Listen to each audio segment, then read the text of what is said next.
करुणा के सागर तथागत गौतम बुद्ध करोड़ों करोड़ों दलितों, बहुजनों और उन महिलाओं में बधी गुलामी की जंजीरों को काटने वाले डॉक्टर बाबा साहब भीमराव अम्बेडकर, माता वीरांगना रुदा देवी और यहाँ पर उपस्थित तमाम सम्मानित साथी, माताएं, बहनें, प्रिय बच्चे और यहाँ पर मंच पर उपस्थित तमाम साथी, जिनका मैं दिल की गहराइयों से धन्यवाद देता हूँ।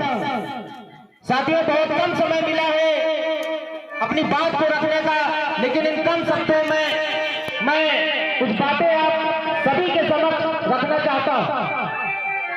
साथियों, और खासकर यहाँ पे जो माताएं बैठी, ये बहुत ध्यान से मेरी बातों को सुनने का काम करें। और यहाँ पे जो बच्चे हैं, ये नन्हे मुन्ने प्यारे बच्चे इस देश का भविष्य है। न जाने कौन बच्चा मेरा भविष्य में IAS बने, न जाने कौन IPS बने, न जाने कौन तमाम उन पदों पर आसीन हो।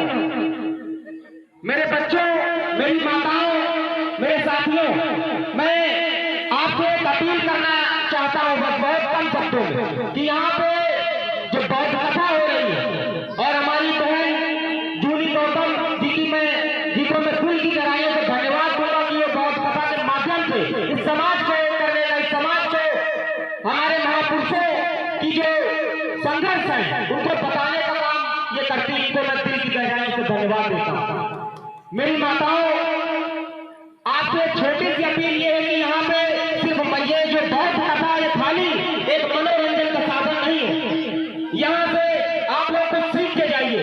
इन जो जितने भी महापुरुषों के बारे में हमारी बहन जूली गौतम बताती हैं, उनके बारे में सीख के जाइए और अपने बच्चों को बताइए, क्योंकि महिलाएं अगर चाहेंगी तो ये देश सुधरेगा, बच्चे अगर पढ़ेंगे तो ये देश सुधरेगा। अगर हम चाहें कि किसी 50 साल के आदमी से कहें कि आप पढ़ाई करो तो नामुमकिन है, पढ़ नहीं सकता।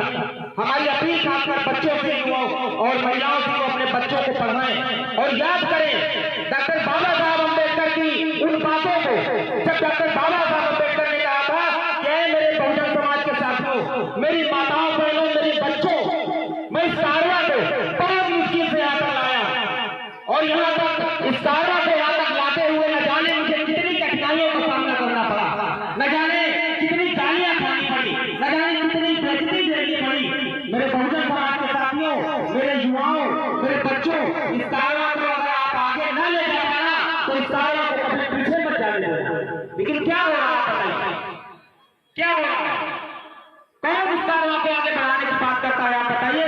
3 दिन की ये बहुत कथा है, लोग यहाँ पे सुन के चले जाएंगे। मुझे मैं देखिए, मैं कोई नेता नहीं, मैं आपका भाई हूँ, आपका बेटा हूँ।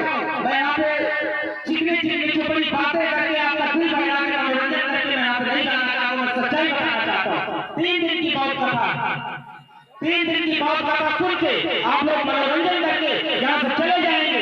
बाद में नहीं जाने तो कौन डॉक्टर बाबा साहब अम्बेडकर, कौन ज्योतिबा फुले, कौन कांसराम, कौन पेरियार, कौन जानता है बताइए? डॉक्टर बाबा साहब अम्बेडकर का जन्म कब हुआ था? हाथ उठाए मिल जाएंगे, हाथ उठाइए। कौन जानता है डॉक्टर बाबा साहब अम्बेडकर का जन्म कब हुआ था?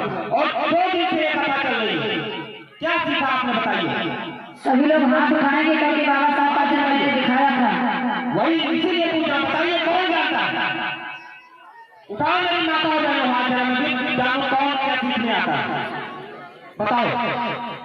ये छोटी सी बच्ची बेचारी हाथ उठाए, बहुत खुशी होती है।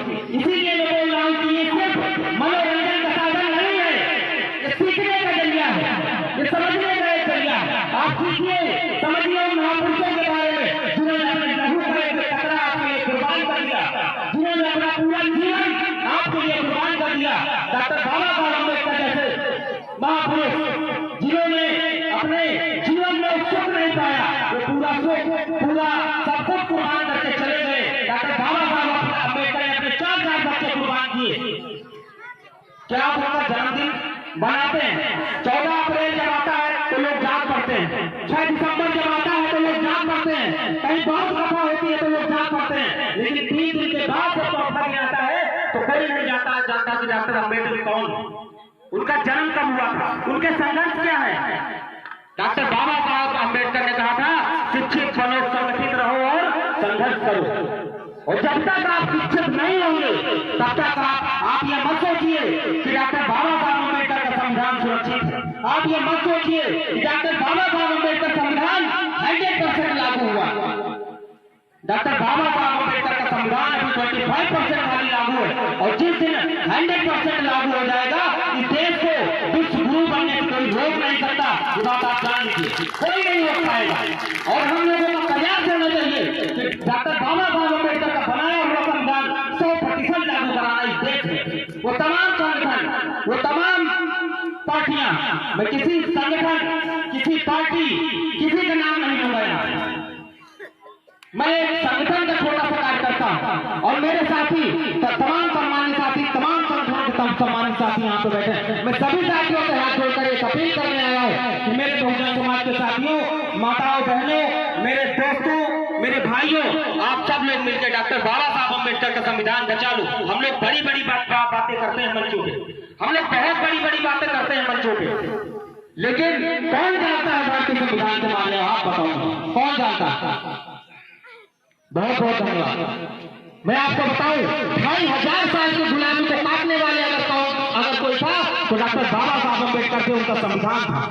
आर्टिकल 13 में डॉक्टर बाबा साहब अम्बेडकर ने बताया कि संविधान लागू होने से पहले जितने भी इस देश में जो कानून है, जो महिलाओं को शिक्षा न देने के कानून, बच्चों को शिक्षा न देने का कानून, युवाओं को सम्मान न देने का तमाम असमानता, डॉक्टर बाबा साहब ने आर्टिकल 13 में उसको खत्म कर दिया। 4 लाइन में उन्होंने सब कुछ खत्म कर दिया। आप जान लीजिए, बातें बहुत लंबी हैं, चाहूं तो मैं 2 घंटा बोलूं, लेकिन बहुत बहुत धन्यवाद यहाँ पे उपस्थित सभी माताओं, बहनों, भाइयों, बुजुर्गों एवं बच्चों का। मैं और भी साथियों को समय देना चाहता हूँ। बहुत बहुत धन्यवाद। जय भीम, जय भारत, जय संविधान, हमारी एकता जिंदाबाद।